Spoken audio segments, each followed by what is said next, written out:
So speech, words, mouths, tongues, lips. Proverbs has a ton to say about our speech. There's almost 150 proverbs about speech. So, if you thought a 10-point sermon on Sunday was long, I need you to buckle up. No, I'm just kidding. We're going to focus on five, Lord willing, five Proverbs tonight.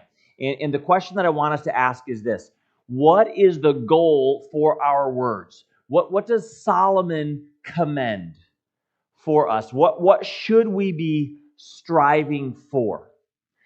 Proverbs has lots and lots and lots to say, so we need to narrow our focus. And the question is, what's the aim?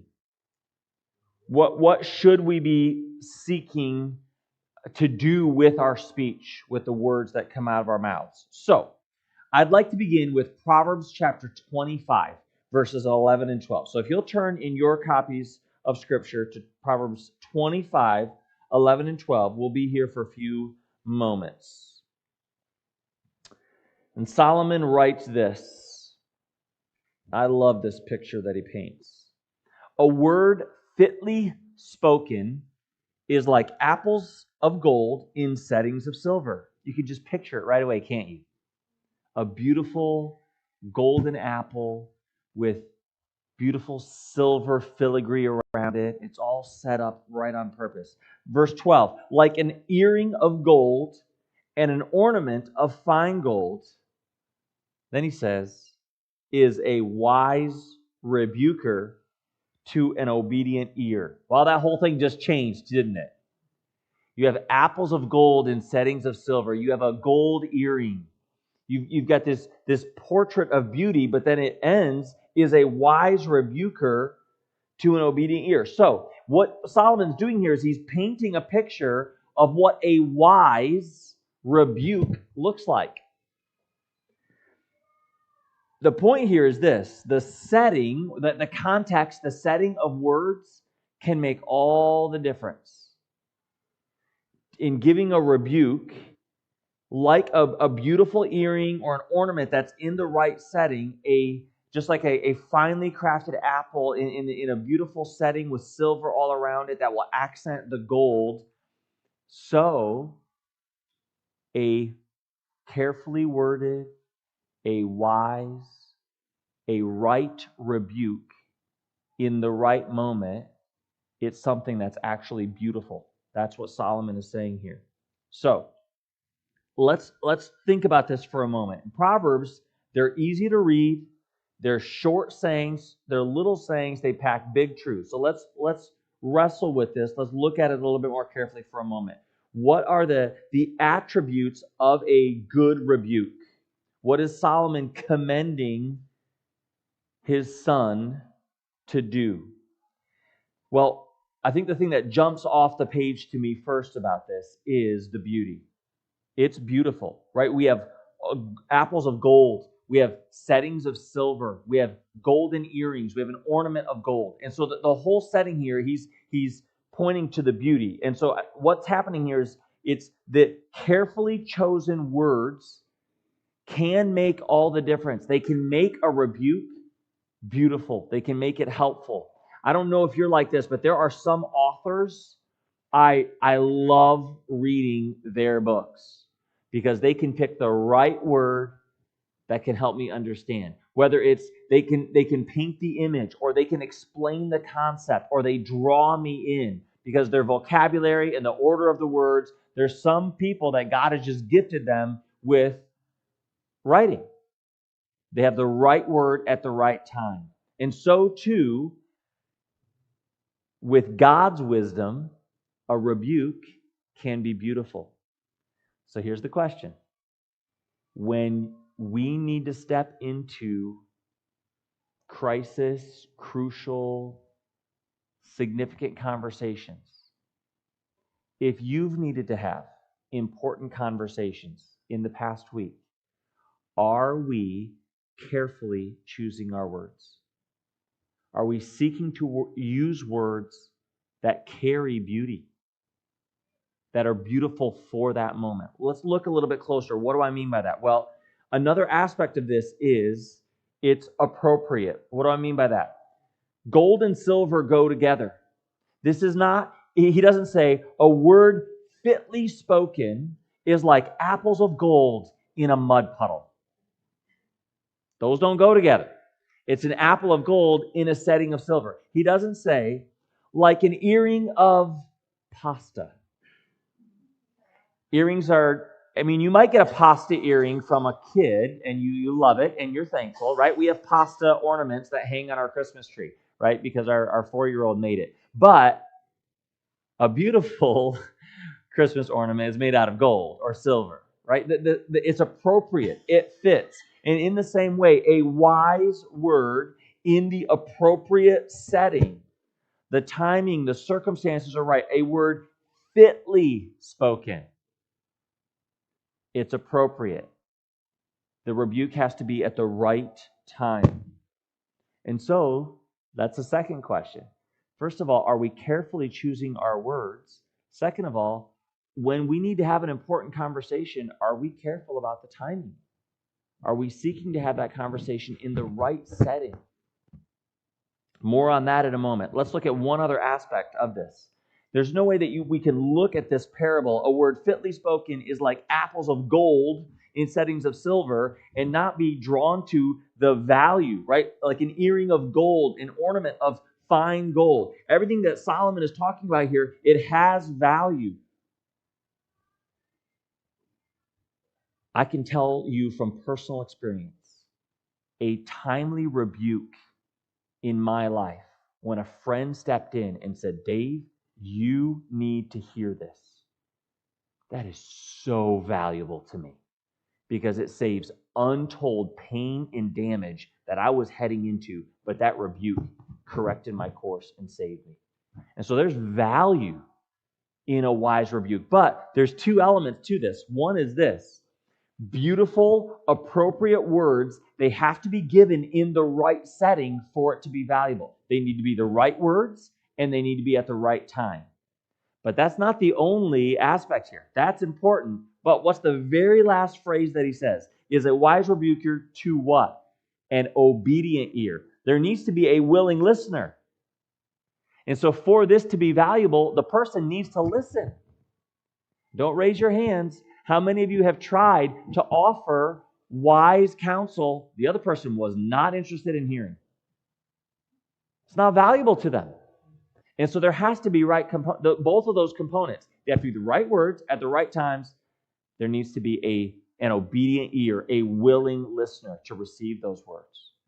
So let's ask two questions of ourselves about that. First of all, if we are praying for a friend and we're seeking to offer speech like Solomon is commending here, a word fitly spoken, if we want to be offering apples of gold in settings of silver, are we carefully choosing our words? Are we carefully praying about the timing and seeking the right time to give that advice? And are we considering, are they willing to hear? Because if they're not willing to hear, we probably need to pray a little bit more. But the other side of that question is this. Do you have a friend who's trying to give you wise counsel? Are you willing to hear them? Are you the very last phrase? Are you an obedient ear? That's another side of it too, isn't it? So, as Solomon starts off, Proverbs 25, 11, and 12, a word fitly spoken is like apples of gold in settings of silver. I love that phrase. A wise rebuke to an obedient, to a listening ear. It's beautiful, it's appropriate, and it's valuable. Now, turn to Proverbs 15. Proverbs 15, verse 23. I want to zero in just a little bit more on the second point that we just made, that it's appropriate, that it's timely. Proverbs 15:23 says it even clearer. He says this, a man has joy by the answer of his mouth, and a word spoken in due season or in its time, how good it is. ESV writes it this way, to make an apt answer is a joy to a man, and a word in season, how good it is. NIV says, a person finds joy in giving an apt reply.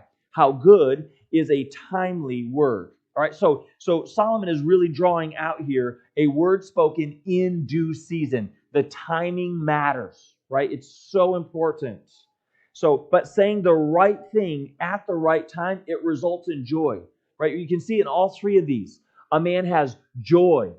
To make an apt answer is a joy to a man. A person finds joy. That joy, it's delight, it's gladness.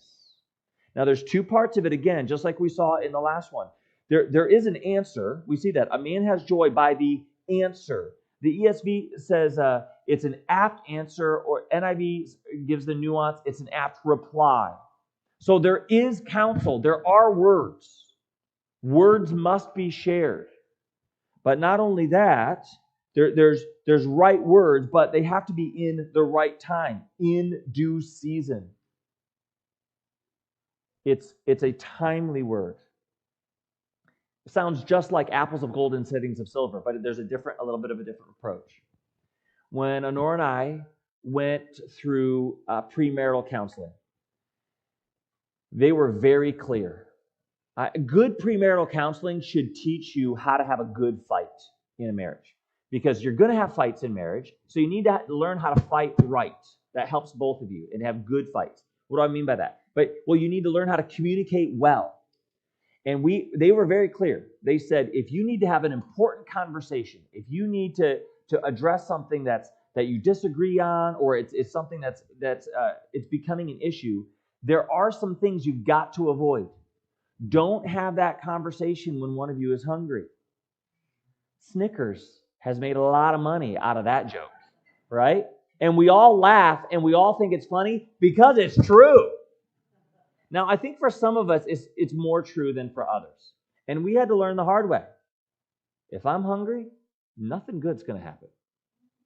And it's just true in our marriage. We also had to learn the hard way. That it's not just hunger.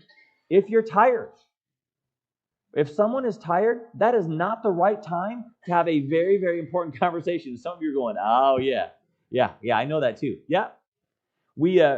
I'll share this very briefly, because there's a much better, bigger story. But timing matters. When we first moved down here, Honora's teaching public school and doing great. I'm working with Jim Hebert.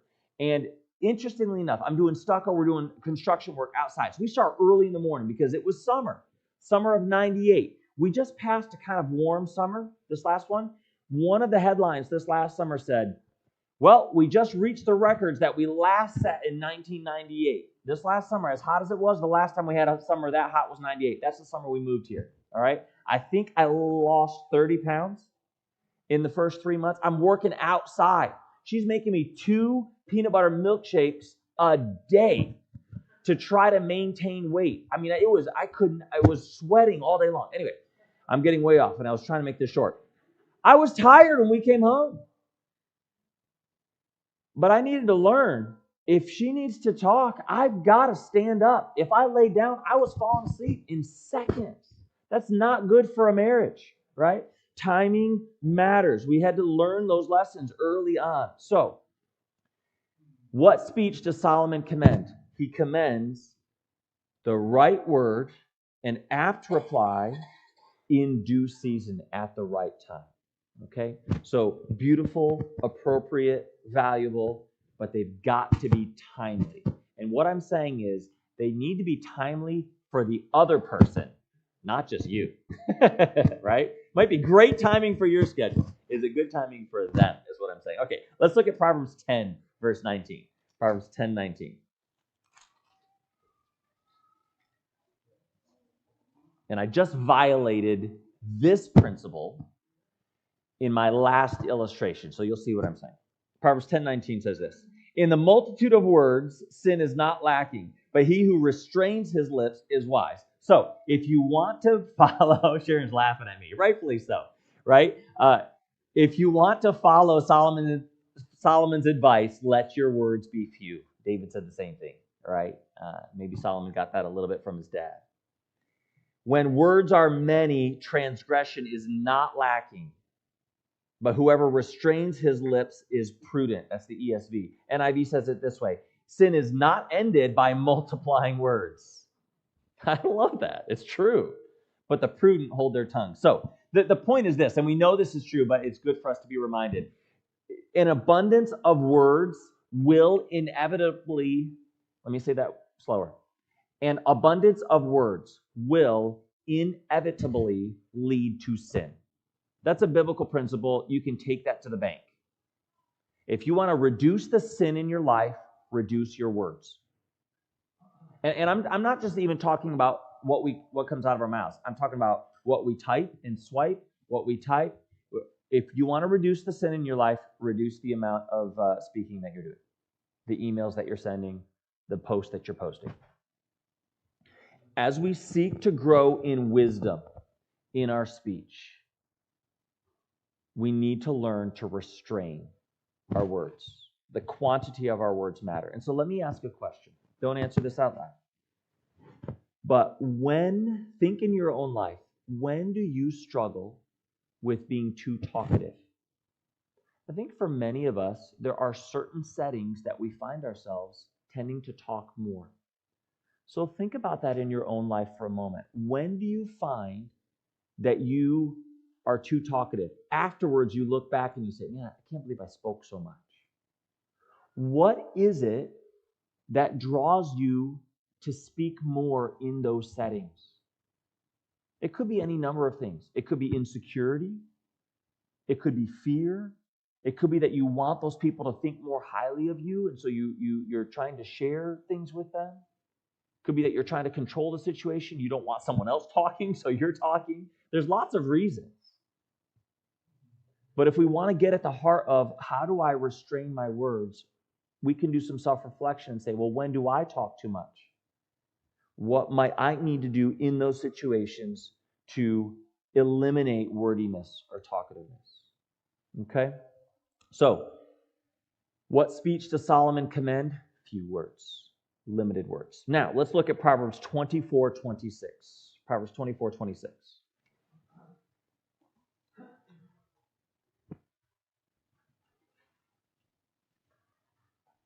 Proverbs 24:26 says this: he who gives a right answer kisses the lips. Feel free to highlight that proverb. That's a great proverb. Right? Whoever gives an honest answer kisses the lips, ESV. An honest answer is like a kiss on the lips, NIV. So, little sayings, big truths.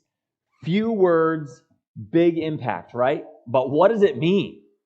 What is Solomon talking about? He who gives a right answer kisses the lips? What's going on here? Well, that word right answer or honest answer, as it is in ESV or NIV, that has the sense of being straightforward or candid. He who gives a straightforward or a candid, an honest, a right answer, then Solomon compares that to kissing the lips. How do those go together? One commentator said it this way: kissing and truth-telling are two positive and pleasurable acts one can perform or receive from the lips. Okay, that's true. And then he says this: telling the truth is a kind act. Another commentator said it this way, I think it's even more clear. The most genuine sign of affection is telling someone the truth. There's only one person that I kiss on the lips, and it's because I'm very affectionate toward her. And Solomon's saying, in the same way, you can demonstrate affection to others by giving them a candid answer. All right? The most genuine sign of affection is telling someone the truth. The ESV Study Bible said it this way: an honest answer treats the other person involved with respect and affection. I love that. It makes sense. He who gives a right answer kisses the lips. If you want to treat someone with affection and respect, you give them an honest answer, a straight answer. So, again, honesty demonstrates love. It's an easy way of saying it. Honesty demonstrates love to the other person. Again, we have apples of gold in settings of silver. We have honest, truthful words, the right words at the right moments. Okay? And so I think I need to say this. If for some reason you find yourself in a setting that you can't give an honest, straightforward answer, my recommendation to you is don't answer. Pray.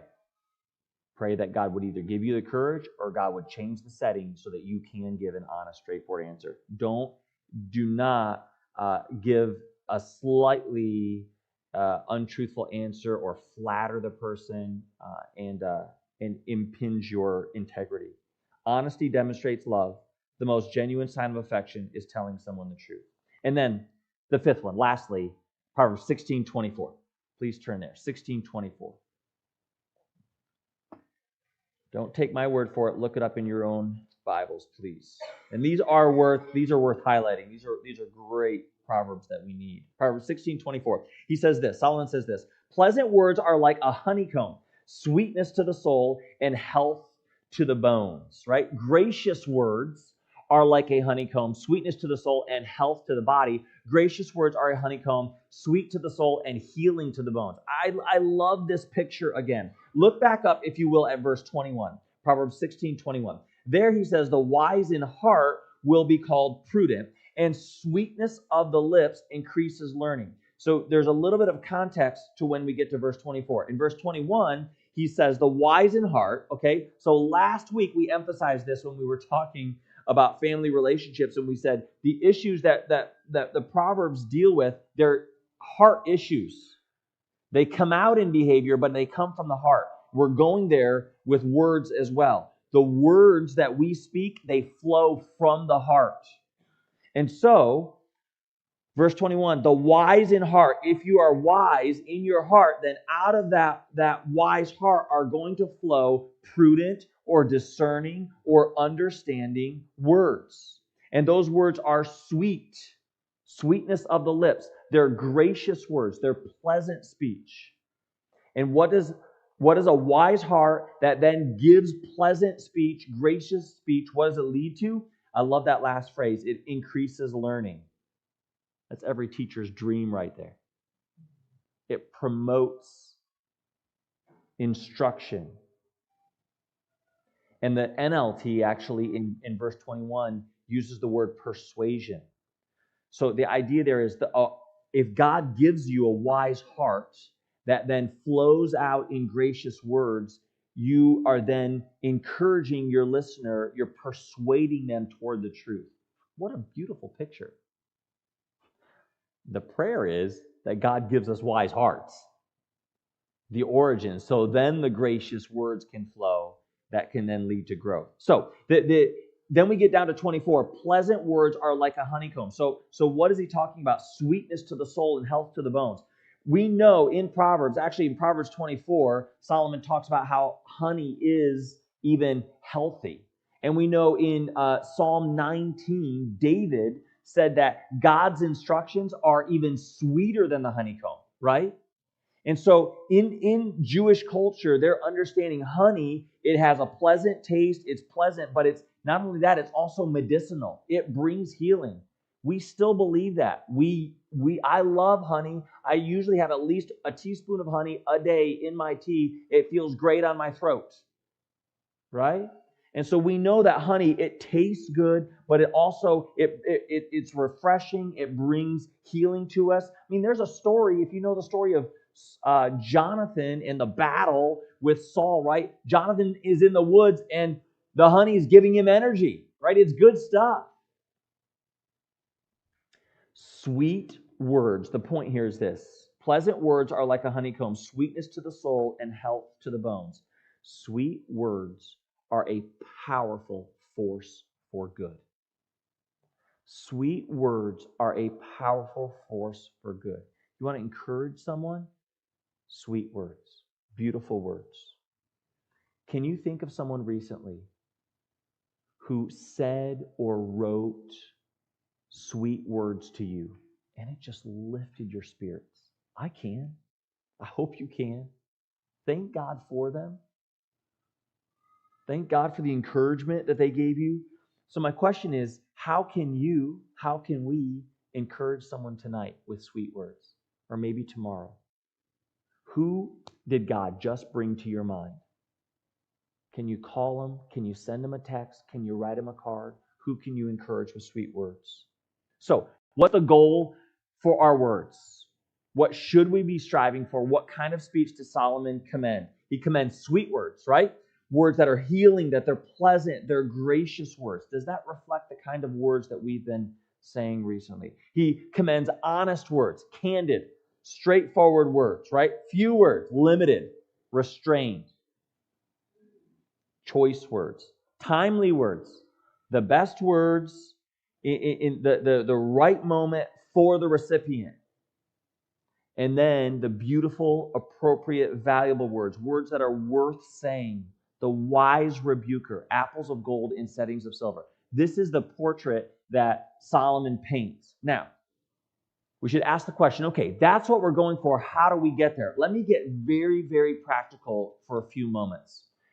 How do we express these words? Well, to start off with, we've got to start with listening, right? Proverbs 18:2 says, a fool has no delight in understanding, but in expressing his own heart. Proverbs 18:13 says, he who answers a matter before he hears it, it is folly and shame to him.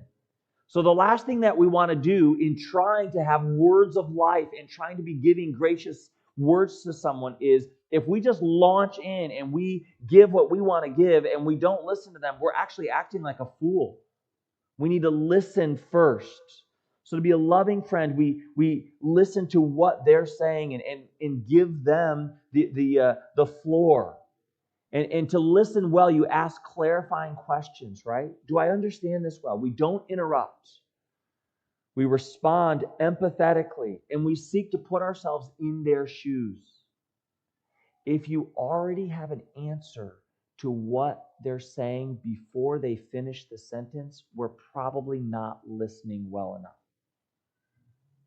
So we've got to start with listening. And then and I know we know all of this, but let me just encourage us. There's so much communication that's nonverbal, right? We need to set aside distractions. If we want to tell someone nonverbally that we love them and we care about them, we're listening to them, we set aside distractions. We put down the phone. We close the laptop. We turn off the TV. We give them focused attention. We engage. We maintain appropriate eye contact. Not so long that we make them nervous and it's awkward, like I'm doing to Renee right now, right? You just give them appropriate eye contact. You lean in. Our posture matters. We're not fidgeting. And we respond in the tone that they are giving to us. So if they're intense, then we're not lackadaisical. If they're being tentative, we don't get intense too fast. We scare them away, right? And then as we respond with verbal communication, we're trying to match their tone, but that's then when we get to use Solomon's insight and we choose our words carefully. We're seeking to be honest and candid, but we're seeking beautiful words. We're seeking careful words that they will not misinterpret, that they will understand, that will nourish them like honey. And we're trying to be sensitive to the setting. Are they in a hurry? What are they dealing with? Do they have a headache? What do they need? But all of that, I think, needs to be covered, first of all, in prayer. Because we mentioned it a moment ago. If our hearts, the words that come out of our mouths, they're an overflow of our heart. And so if our hearts are not in the right place, then the words often aren't going to be in the right place. And so the first place probably is to start to pray for our hearts, that our hearts will be sweet like honey. Our hearts will be wise. Our hearts will understand the timing.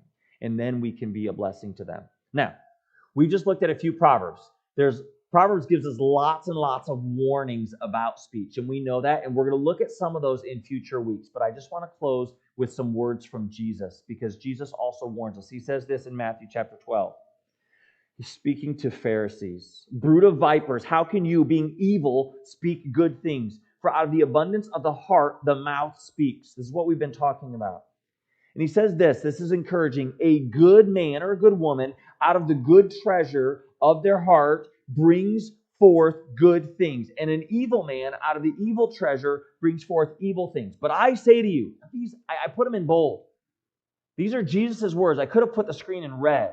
But I say to you that for every idle word men may speak, they will give account of it in the day of judgment. That is sobering, isn't it? That's sobering. For by your words you will be justified, and by your words you will be condemned. And so here's my question for us. As we've been looking at this tonight, my plea is this. I think I know all of you, and I believe that all of you believe that you have a new heart from God. You believe that you're a Christian, you're saved. But if we're going through this tonight and you're saying, the words coming out of my mouth are not anything like Solomon is saying, I need you to ask the question, is it because your heart is not been renewed by Jesus? That you need a new heart. If your heart has not been saved, then the words that come out of your mouth are going to reflect that. You can discipline a lot of areas of your life, but James chapter 3 tells us clearly, what's inside is going to come out. No man can tame the tongue, is the way that James said it. So we can control a lot of our lives, but our mouths get the better of us. And so our mouth is a window to our soul. And so I want to ask you, if your mouth is an issue and it's been an issue your whole life, please ask the question, where's my heart? Now, for all of us that are believers, if our mouths are occasionally dirty, then we need to ask God to clean that part of our heart, because the words that are coming out of our mouths reflect our hearts, right? But God's a healer, and God's a cleaner, and God's a redeemer, and He can and will. And we need to understand that we will answer for our words. So, what are we striving for? Apples of gold in settings of silver. How does that happen? It happens when God changes our hearts. And then those words come out. Make sense? Let me pray for us. Father, thank you. Thank you for your word. Thank you for these beautiful pictures. Apples of gold in settings of silver. Words that are sweet like a honeycomb. Father, my prayer for us as a church is that we would be a church that drips honey. That the words that we say to each other are life-giving and healing. Please, Father, would you help that to be true of us at Faith? That we are seeking to encourage each other. And Father, for all of us in the room, we need your help with our hearts. So will you please do the healing that's needed, the cleaning that's needed? And Father, if there's any here that doesn't have a new heart, I'm asking that you please lead them to that realization. It may be a startling realization at this point in their life, but would you lead them to that realization and bring them to a saving knowledge of you? Thank you, Father.